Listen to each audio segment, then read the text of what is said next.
ಜಾತಿ ಗಣತಿ ವರದಿ ಅನುಷ್ಠಾನಕ್ಕೆ ಸ್ವತಃಸಿದ್ಧ ಮುಖ್ಯಮಂತ್ರಿ ಸಿದ್ದರಾಮಯ್ಯ. ಜಾತಿ ಗಣತಿ ವರದಿಯು ವೈಜ್ಞಾನಿಕವಾಗಿ ನಡೆದಿದ್ದು ಅದನ್ನು ನಮ್ಮ ಸರ್ಕಾರ ಖಂಡಿತವಾಗಿಯೂ ಜಾರಿಗೊಳಿಸುತ್ತದೆ. ಇದರಲ್ಲಿ ಯಾವುದೇ ಸಂಶಯ ಬೇಡ ಎಂದು ಮುಖ್ಯಮಂತ್ರಿ ಸಿದ್ದರಾಮಯ್ಯ ತಿಳಿಸಿದ್ದರು. ಹಿಂದುಳಿದ ವರ್ಗಗಳ ಮುಖಂಡರು ಹಾಗೂ ಹಿಂದುಳಿದ ವರ್ಗಗಳ ಸಂಸ್ಥೆಗಳ ಪ್ರತಿನಿಧಿಗಳೊಂದಿಗೆ ವಿಧಾನಸೌಧದಲ್ಲಿ ಪೂರ್ವಿ ಬಜೆಟ್ ಸಭೆಯಲ್ಲಿ ಭಾಗವಹಿಸಿ ಅವರು ಮಾತನಾಡಿದರು. ಜಾತಿ ಗಣತಿ ಅನುಷ್ಠಾನಕ್ಕೆ ಸಭೆಯಲ್ಲಿ ಒಕ್ಕೊರಲಿನಿಂದ ಒತ್ತಾಯ ಬಂದ ಸಂದರ್ಭದಲ್ಲಿ ಅದಕ್ಕೆ ಮುಖ್ಯಮಂತ್ರಿಗಳು ಪ್ರತಿಕ್ರಿಯೆ ನೀಡಿದರು.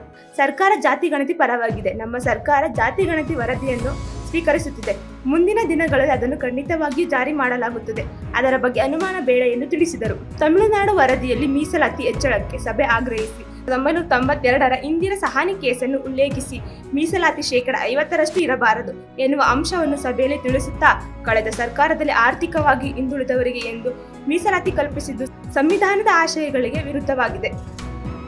ಆರ್ಟಿಕಲ್ 15-16ರ ಪ್ರಕಾರ ಮೀಸಲಾತಿ ನೀಡಬೇಕಾಗಿರುವುದು ಸಾಮಾಜಿಕ ಶೈಕ್ಷಣಿಕವಾಗಿ ಹಿಂದುಳಿದವರಿಗೆ ಮಾತ್ರ. ಜಾತಿ ಗಣತಿಯ ವರದಿಯು ವೈಜ್ಞಾನಿಕವಾಗಿ ತಯಾರಾಗಿದ್ದು ಸಮಾಜದ ಎಲ್ಲ ವರ್ಗಗಳ ಸಾಮಾಜಿಕ, ಆರ್ಥಿಕ, ಶೈಕ್ಷಣಿಕ ಸ್ಥಿತಿಗತಿ ತಿಳಿಸಲು ಅನುಕೂಲವಾಗಿದೆ. ಆ ಪ್ರಕಾರ ಸರ್ಕಾರದ ಕಾರ್ಯಕ್ರಮಗಳನ್ನು ರೂಪಿಸಲು ಸಹಕಾರಿಯಾಗುತ್ತದೆ ಎಂದರು. ಇಷ್ಟು ವರ್ಷಗಳಾದರೂ ಸಮಾನತೆ ಯಾಕೆ ಬಂದಿರುವುದಿಲ್ಲ ಎಂಬುದು ಮುಖ್ಯ. ಕೆಲವರು ತಪ್ಪು ಗ್ರಹಿಕೆಯಿಂದ ಅದನ್ನು ವಿರೋಧಿಸುತ್ತಿದ್ದಾರೆ ಎಂದರು. ಬಡವರು, ಹಿಂದುಳಿದವರು, ಅಲ್ಪಸಂಖ್ಯಾತರು, ಮಹಿಳೆಯರು ಎಲ್ಲರನ್ನೂ ಮುಖ್ಯವಾಹಿನಿಗೆ ತರುವುದು ನಮ್ಮ ಸರ್ಕಾರದ ಉದ್ದೇಶ.